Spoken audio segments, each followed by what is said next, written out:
सर्वमंगलमांगल्ये शिवे सर्वार्थसाधिके शरण्ये त्र्यंबके गौरी नारायणी नमोस्तुते. वैशाख पौर्णिमेला धार्मिकदृष्ट्या अत्यंत महत्त्व प्राप्त झालं आहे. ही पौर्णिमा धन देणारी पौर्णिमा आहे. याशिवाय याच दिवशी भगवान गौतम बुद्धांना बोधगयेतील बोधी वृक्षाखाली ज्ञानप्राप्ती झाली असं मानलं जातं. हिंदू धर्मशास्त्रात पौर्णिमेला अत्यंत महत्त्व प्राप्त झालं आहे. पौर्णिमेच्या दिवशी चंद्र आपल्या सर्व कलांनी समृद्ध असतो असं मानलं जातं. वैशाख महिन्याला सुरुवात झाली आहे. अशात वैशाखातील ही पौर्णिमा अत्यंत महत्त्वाची आणि पवित्र अशी मानली जाते. हिंदू धर्माव्यतिरिक्त या दिवशी भगवान बुद्धांची जयंतीही साजरी करण्यात येते. भगवान विष्णूंचा 9वा अवतार गौतम बुद्ध यांची ही जयंती आहे. अशा प्रकारे वैशाख पौर्णिमा हिंदू आणि बौद्ध अनुयायांसाठी खूपच महत्त्वाची आहे. वैशाख पौर्णिमा इतर अनेक महत्त्वाच्या घटनांशी निगडीत आहे. या दिवशी महान ऋषी वेदव्यास यांनी महाभारताचे महाकाव्य लिहिण्यास सुरुवात केली. भगवान श्रीकृष्णानेही आपला परममित्र सुदामा याला विनायकाचं व्रत करण्यास सांगितलं होतं. त्यानंतर सुदामाचं दारिद्र्य देखील दूर झालं होतं. तर आज मी तुम्हाला ही वैशाख पौर्णिमेची कथा सांगणार आहे. त्याचसोबत आपण अन्नपूर्णा मातेची आणि श्री सत्यनारायणाची कथा देखील ऐकणार आहोत. ही कथा ऐकल्यामुळे आपल्या आयुष्यातील दुःख, दारिद्र्य, गरिबी दूर होत असते आणि आपल्याला भगवान विष्णू आणि माता लक्ष्मीचा आशीर्वाद प्राप्त होत असतो. त्यामुळे व्हिडिओ स्किप न करता शेवटपर्यंत जरूर बघा. चॅनलवरती नवीन असाल तर चॅनल लाईक करा आणि सबस्क्राईब देखील करा. तसेच कमेंटमध्ये ओम नमो भगवते वासुदेवाय किंवा ओम महालक्ष्मी नमः लिहायला विसरू नका, जेणेकरून आपल्याला देखील भगवान विष्णूचा आणि माता लक्ष्मीचा आशीर्वाद नक्कीच प्राप्त होईल. भगवान सत्यनारायणाची कथा. सुंदर व पवित्र अशा वाराणसी नावाच्या नगरीत एक ब्राह्मण राहत होता. तो दारिद्र्याने त्रासला होता. तो रोज भिक्षा मागण्याकरता हिंडत असे. त्याचे दुःख पाहून एकदा भगवंतांनी वृद्ध ब्राह्मणाचे रूप घेतले व ते त्याला म्हणाले, ब्राह्मण, तुझे दुःख पाहून मला दया येते. तू आता सर्व दुःखांचा नाश करणारे श्री सत्यनारायणाचे व्रत कर. असे म्हणून भगवंतांनी त्याला श्री सत्यनारायणाच्या पूजेचे सर्व विधान सांगितले. त्याप्रमाणे ब्राह्मण दुसऱ्या दिवशी श्री सत्यनारायणाची पूजा करण्याचा निश्चय करून भिक्षेस गेला. त्या दिवशी त्या ब्राह्मणाला खूप भिक्षा मिळाली. त्याने पूजेचे सर्व सामान आणून श्री सत्यनारायणाचे पूजन केले व तीर्थप्रसाद घेतला. त्यामुळे तो दारिद्र्यातून मुक्त होऊन पूर्ण सुखी झाला. प्रत्येक महिन्याला तो श्री सत्यनारायणाची पूजा करू लागला. एकदा तो पूजा करत असताना एक मोळीविक्या तहान लागली म्हणून तेथे आला. श्री सत्यनारायणाची पूजा कथा चाललेली पाहून तो तेथेच थांबला. नंतर तीर्थप्रसाद घेऊन त्याने त्या व्रताची माहिती घेतली व तो आपल्या कामाला गेला. दुसऱ्या दिवशी श्री सत्यनारायणाची पूजा करण्याचा निश्चय करून तो नगरात गेला. त्या दिवशी त्याला पुष्कळ द्रव्य मिळाले. तेव्हा त्याने सर्व सामान आणून उत्तम प्रकारे इष्टबांधवांसह श्री सत्यनारायणाची पूजा केली. व्रताच्या प्रभावाने तो पृथ्वीवर परम सुख पाहून शेवटी मोक्षाला गेला. हरये नमः. सूत पुढे सांगतात, मुनी हो, मी आणखी एक श्री सत्यनारायणाची कथा सांगतो ऐका. पूर्वी उल्कामुख नावाचा एक सत्यव्रती व भक्तिमान राजा होऊन गेला. त्याची पत्नी पतिव्रता व लावण्यवती होती. एक दिवस तो राजा नदीच्या तीरावर श्री सत्यनारायणाचे पूजन करत असता तेथे साधू नावाचा एक वाणी आला. ते व्रत पाहून साधू वाण्याने त्याची माहिती विचारली. नंतर त्याने तीर्थप्रसाद घेतला. त्या साधू वाण्याला संतती नसल्यामुळे फार दुःख होत असे. तेव्हा हे व्रत करण्याचा निश्चय करून तो घरी गेला आणि त्याने आपल्या लीलावती नावाच्या पत्नीला आपण केलेला नवस सांगितला. श्री सत्यनारायणाच्या कृपेने लीलावती गर्भवती राहिली व 9 महिन्यांनी तिला एक सुंदर कन्या झाली. तिचे नाव कलावती असे त्यांनी ठेवले. ती चंद्राच्या कलेप्रमाणे दिवसेंदिवस वाढू लागली. पण त्या साधूवाण्याला श्री सत्यनारायणाच्या पूजेची आठवण झाली नाही. पत्नीने आठवण केल्यावर मुलीच्या लग्नाच्या वेळी श्री सत्यनारायणाची पूजा करू असे त्यांनी ठरवले. पुढे मुलगी मोठी झाल्यावर तिचे लग्न कांचन नावाच्या नगरातील एका योग्य वाण्याच्या मुलाबरोबर ठरवले. मोठ्या आनंदपूर्वक साधूवाण्याने तिचे लग्न लावून दिले. पण श्री सत्यनारायणाच्या पूजेची आठवण राहिली नाही. त्यामुळे भगवान सत्यनारायण त्याच्यावरती रागवले. ती हकीकत आता ऐका. थोड्याच दिवसात तो साधूवाणी व्यापारासाठी जावयासह सिंधू नदीच्या तीरावर असणाऱ्या रत्नपूर नगरात गेला. तेथे व्यापार करून काही दिवस सुखात गेल्यावर श्री सत्यनारायणाच्या शापाने त्याला भयंकर दुःख प्राप्त झाले. थोड्या दिवसांनी तेथील चंद्रकेतू राजाच्या वाड्यात चोरी झाली व द्रव्य घेऊन चोर पळू लागले. राजदूतांनी त्याचा पाठलाग केल्यामुळे ते घाबरले व शेजारीच असलेल्या साधूवाण्याच्या घरी त्यांनी ते चोरीचे सामान टाकून दिले. पाठीमागून राजदूत आले. त्यांनी वाण्याला चोर म्हणून पकडून जावयासह राजासमोर आणून उभे केले. राजानेही फारसा विचार न करता त्यांना बंदीत टाकले. इकडे साधू वाण्याच्या घरीही चोरांनी सर्व लुटून नेले. त्यामुळे त्याची बायको व मुलगी यांना अतोनात दुःख होऊन त्या घरोघरी भिक्षा मागत फिरू लागल्या. एक दिवस भुकेने व्याकुळ झालेली कलावती एका ब्राह्मणाच्या घरी गेले. तिथे श्री सत्यनारायणाची पूजा चालू होती. तिथे तीर्थप्रसाद घेऊन तिने आपल्यावर कृपा करण्याकरता श्री सत्यनारायणाची प्रार्थना केली. नंतर घरी जाऊन तिने सर्व हकीकत आपल्या आईला सांगितली. ते ऐकून साधू वाण्याच्या पत्नीला श्री सत्यनारायणाची आठवण होऊन तिने श्री सत्यनारायणाचे पूजन केले व हात जोडून ती म्हणाली, हे भगवंता, पती व जावई यांचे अपराध माफ करून आपण आम्हाला क्षमा करावी. श्री सत्यनारायणांनी संतुष्ट होऊन चंद्रकेतू राजाच्या स्वप्नात जाऊन सांगितले, राजा, जे 2 वाणी तू बंदीत ठेवले आहेस त्यांना सकाळी सोडून दे. त्याचप्रमाणे त्यांचे सर्व धनही त्यांना परत देऊन टाक. त्याप्रमाणे सकाळी राजाने सभेमध्ये ते स्वप्न सांगून त्या 2 वाण्यांना समोर आणले व तो त्यांना म्हणाला, वैश्य हो, तुमच्या दैवयोगाने तुम्हाला पुष्कळ दुःख भोगावे लागले. आता तुम्ही सुखाने आपल्या घरी जा. असे सांगून त्यांना वस्त्रे व अलंकार देऊन त्यांचा गौरव केला. त्यांचे सर्व धनही त्यांना परत दिले. साधू वाण्याने व त्याच्या जावयाने राजाला नमस्कार केला व आपल्या नगरात जायची ती तयारी करू लागली. हरये नमः, हरये नमः. नंतर साधूवाणी सर्वांचा आशीर्वाद घेऊन जावयासह स्वतःच्या नगरात जाण्यास सिद्ध झाला. त्याने नौका ठरवून सर्व माल त्यावर भरला. तेव्हा त्याची परीक्षा पाहण्याकरता श्री सत्यनारायणांनी संन्यास वेश घेतला व ते साधूवाण्याला म्हणाले, हे साधू, या नौकेत काय आहे? द्रव्याने चढून गेलेले ते 2 वाणी उपहासाने त्याला म्हणाले, संन्यासी महाराज, आपल्याला द्रव्य पाहिजे म्हणून विचारत आहात काय? पण ती आमची नौका पालापाचोळ्यांनी भरलेली आहे. ते असत्य भाषण ऐकून भगवान फक्त एवढेच म्हणाले, तुझे म्हणणे खरे हो. असे म्हणून भगवान त्या तीरावर पलीकडे जाऊन बसले. इकडे साधूवाण्याने पाहिले तो हलकेपणामुळेच नौका पाण्याच्या वर जास्त आलेली. त्याचबरोबर तो घाबरला आणि नौकेत पाहू लागला तर ती सर्व पालापाचोळ्यांनी भरलेली दिसली. ते पाहून तो अतिशय शोक करू लागला. तेव्हा त्याचा जावई म्हणाला, महाराज, उगीच शोक करत बसू नका. त्या संन्याशाच्या शापामुळेच हे सर्व झाले आहे. आपण त्याला शरण जाऊ. जावयाचे बोलणे ऐकून साधूवाणी त्या संन्याशाजवळ गेला व नमस्कार करून आदरपूर्वक म्हणाला, महाराज, मगाशी मी खोटे बोललो, मला क्षमा करा. असे म्हणून साधूवाण्याने त्यांना पुन्हा नमस्कार केला. तेव्हा संन्यास वेशधारी भगवान म्हणाले, तू शोक करू नकोस. माझे पूजन विसरलास म्हणून तुला हे दुःख प्राप्त झाले. ते ऐकून साधूवाणी दीनवाणीने म्हणाला, भगवान, माझ्यावर कृपा करा. मी तुम्हाला शरण आलो आहे. त्यावर प्रसन्न होऊन इच्छित वर साधूवाण्याला देऊन भगवान गुप्त झाले. नंतर साधूवाणी नौकेवर जाऊन बघतो तो नौका द्रव्याने पूर्ण भरलेली दिसली. तेव्हा साधूवाण्याने मित्रांसह व जावयासह श्री सत्यनारायणाची यथासांग पूजा केली. नंतर नौका पाण्यात लोटून तो घरी जाण्यास निघाला. त्याच्या नगराच्या जवळ तीरावर आल्यावर त्याने एक दूत घरी पत्नीला कळवण्याकरता पाठवला. दूताने सांगितलेले वर्तमान ऐकून साधूवाण्याची बायको पती दर्शनासाठी बंदरावर गेली.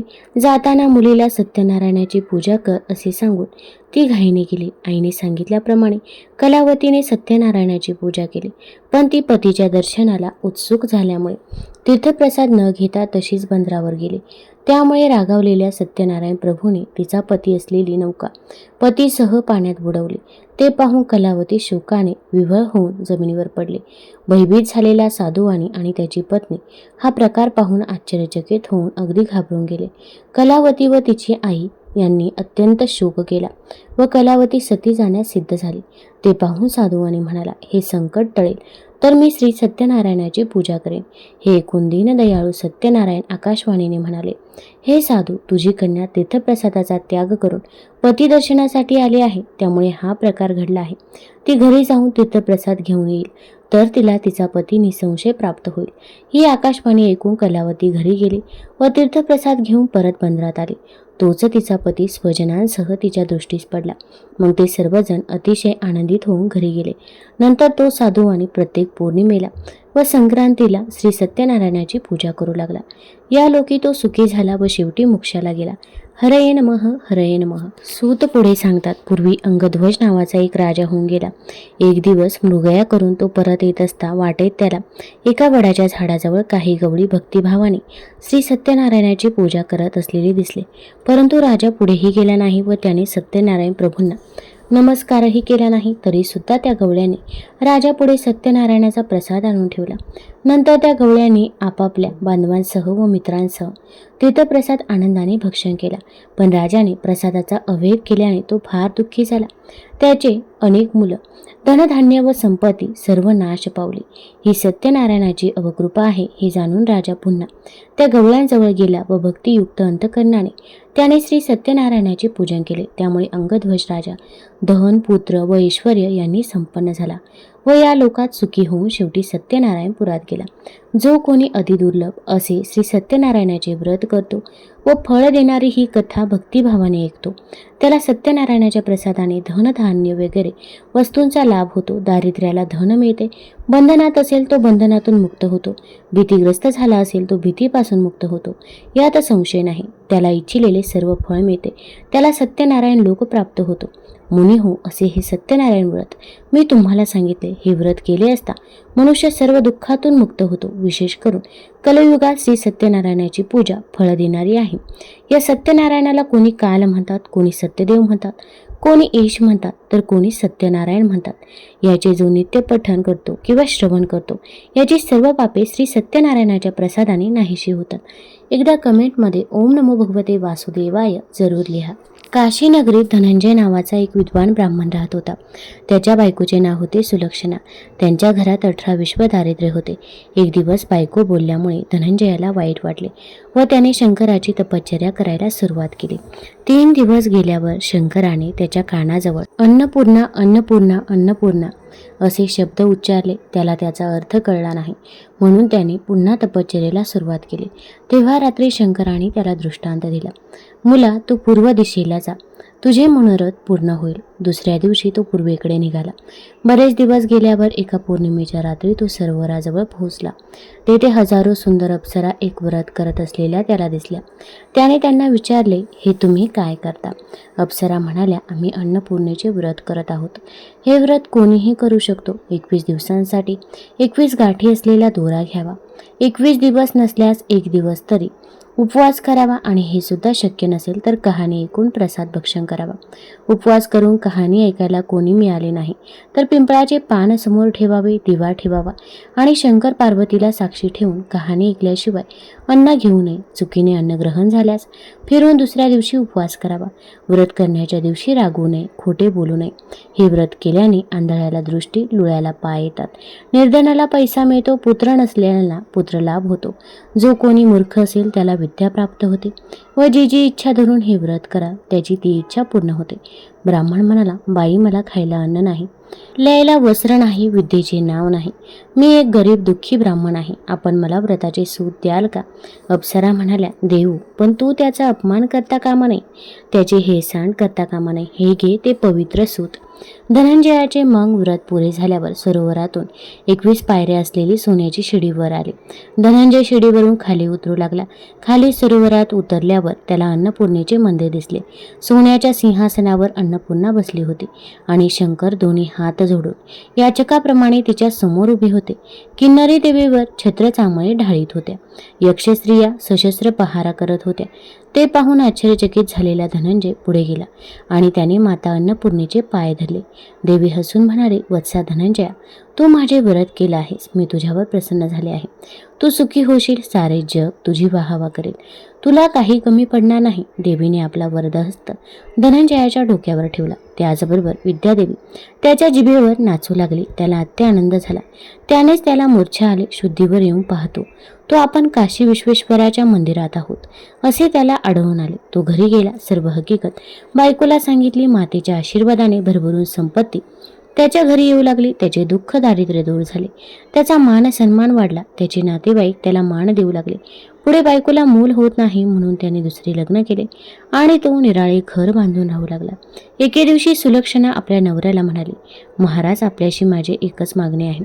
आपणाला हे वैभव आणि सुख मिळाले आहे, ते अन्नपूर्णेच्या प्रसादाने मिळाले आहे, तरी आपण तिचे व्रत सोडू नये. तिचे बोलणे ऐकून तो तिच्याबरोबर व्रत करण्यास बसला. दुसरीला त्यातले काहीच माहिती नव्हते. ती आपल्या नवऱ्याची वाट पाहत बसली. 1 दिवस झाला, 2 झाले, असे 18 दिवस झाले तरी धनंजय परतला नाही. शेवटी तिला समजले की आपला नवरा आपल्या सवतीकडे गेला आहे. 18 दिवस राहत आहे. तिच्या अंगाचा तिळपापड झाला. ती रागाने लाल होऊन तिथे गेली आणि तिने धनंजयाची बकोटी धरून त्याला घरी आणले. व्रताचे अजून 3 दिवस शिल्लक होते. घरी आल्यावर धनंजय रात्री झोपी गेला. बायकोला त्याच्या हातात असलेला दोरा दिसला. तिने तो तोडला आणि चुलीत जाळून टाकला. अन्नपूर्णा कोपली, त्यामुळे धनंजयाचे घर सामाना सुमाना सकट जळून भस्म झाले. सुलक्षणाला समजलं की हा देवीचा कोप आहे. तिने धनंजयाला आपल्या घरी बोलवले. सवत मात्र आपल्या माहेरी निघून गेली. सुलक्षणेच्या सांगण्यावरून धनंजय परत त्या सरोवराकाठी गेला. त्याने पुन्हा व्रत केले. पहिल्याप्रमाणे शिडीवर आली. तो देवीच्या मंदिरात गेला. त्याला परत आलेला पाहून देवीचे नौकर त्याला मारण्यास धावले. त्यावर देवी म्हणाली, थांबा, त्याला मारू नका. तो ब्राह्मण आहे, तो अवध्य आहे, त्याने माझे व्रत केले आहे. नंतर देवी त्याच्याकडे पाहत म्हणाली, मला सर्व काही समजलं आहे. जा, ही माझी सोन्याची मूर्ती घे, दररोज हिची पूजा कर. तू फिरून सुखी होशील. तुला माझा आशीर्वाद घे. तुझी प्रथम पत्नी सुलक्षणा हिने माझी मनोभावी सेवा केली आहे. व्रत केला आहे. तिला सर्व गुण संपन्न असा मुलगा होईल. प्रसन्न अंतकरणाने धनंजय घरी परतला. तो दररोज भक्तिभावाने अन्नपूर्णेचा पूजापाठ करू लागला. पुढे काही दिवसांनी सुलक्षणेला मुलगा झाला. सारे गावकरी चकित झाले. धनंजय त्यांना म्हणाला, बाबांनो, मी आता अन्नपूर्णेचे व्रत केले. देवी प्रसन्न झाली आणि तिच्या आशीर्वादाने आजचे वैभव, मान सन्मान आणि पुत्रलाभ झाला. ते ऐकून त्या गावातील श्रीमंत शेठजीने देवीचे व्रत केले. त्यालाही मुलगा झाला. त्याने अन्नपूर्णेचे मंदिर बांधले. मोठ्या समारंभाने त्याने मंदिरात देवीची स्थापना केली. धनंजयालाच तेथे पुजारी नेमले. आता धनंजय आपल्या बायको मुलांसह त्या मंदिरात राहू लागला. त्याला खूप धनदौलत मिळू लागली. इकडे दुसऱ्या बायकोच्या माहेरी दरोडा पडला. सर्व घरदार चोरांनी लुटून नेले. तिला पोटा पाण्यासाठी दारोदार भीक मागावी लागली. तिच्या अन्नदशेची हकीकत सुलक्षणेच्या कानावर आली. तिने तिला घरी आणले. न्हाऊ माखू घालून चांगले कपडे दिले आणि तिला आपल्याजवळ ठेवून घेतले. मातेच्या कृपाप्रसादाने धनंजय, सुलक्षणा आणि त्यांचा मुलगा यांना सुख आणि मानमान्यता मिळाली. ती सर्व सुखी झाली. तसे सुख आपण सर्वांना देवीच्या कृपाप्रसादाने मिळू. तात्पर्य हेच की आपण जशी करणी करतो तसेच फळ आपल्याला मिळते. आपण चांगले कर्म केले तर चांगले फळ मिळते आणि वाईट कर्म केले तर त्याचे फळ दुःख, दारिद्र्य, नाना तऱ्हेच्या व्याधी उपादांनी भोगावे लागते. आता आपण वैशाख पौर्णिमेची व्रतकथा जाणून घेऊया. एकदा कमेंटमध्ये ओम महालक्ष्मी नमः जरूर लिहा. तसेच तुम्ही हा व्हिडिओ कुठून बघत आहात ते देखील आम्हाला जरूर कळवा. एका पौराणिक कथेनुसार कांतिका नगरात धनेश्वर नावाचा ब्राह्मण राहत होता. दररोज मिळत असलेल्या भिक्षा आणि दान यावर त्याची उपजीविका सुरू होती. त्याला संतान नव्हतं. एकदा त्याची पत्नी भिक्षा मागण्यासाठी नगरात गेली असताना तिला सर्वांनी वांज म्हणून भिक्षा देण्यास नकार दिला. तेव्हा तिला एकाने 16 दिवस काली देवीची पूजा करण्यास सांगितले. सांगितल्याप्रमाणे पती-पत्नीने तसेच केले. त्यांची भक्ती बघून 16 दिवसानंतर देवी प्रकट झाली आणि देवीने ब्राह्मणाच्या पत्नीला गर्भवती होण्याचा आशीर्वाद दिला आणि म्हटले की आपल्या सामर्थ्यानुसार प्रत्येक पौर्णिमेला दिवा लावावा. या प्रकारे प्रत्येक पौर्णिमेला दिवे वाढवत जावे, जोपर्यंत किमान 32 दिवे होत नाही. मग ब्राह्मणाने आपल्या पत्नीला पूजेसाठी झाडावरून आंब्याचं कच्चं फळ तोडून दिलं आणि पूजा केल्यावर त्याची पत्नी गर्भवती झाली. प्रत्येक पौर्णिमेला देवीने सांगितल्याप्रमाणे ती दिवे लावत होती. देवीच्या कृपेने तिने एक पुत्राला जन्म दिला.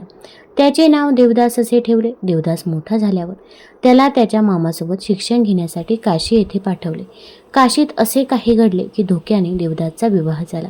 देवदास म्हणाला की तो अल्पायू आहे, तरी बळजबरी त्याचा विवाह केला गेला.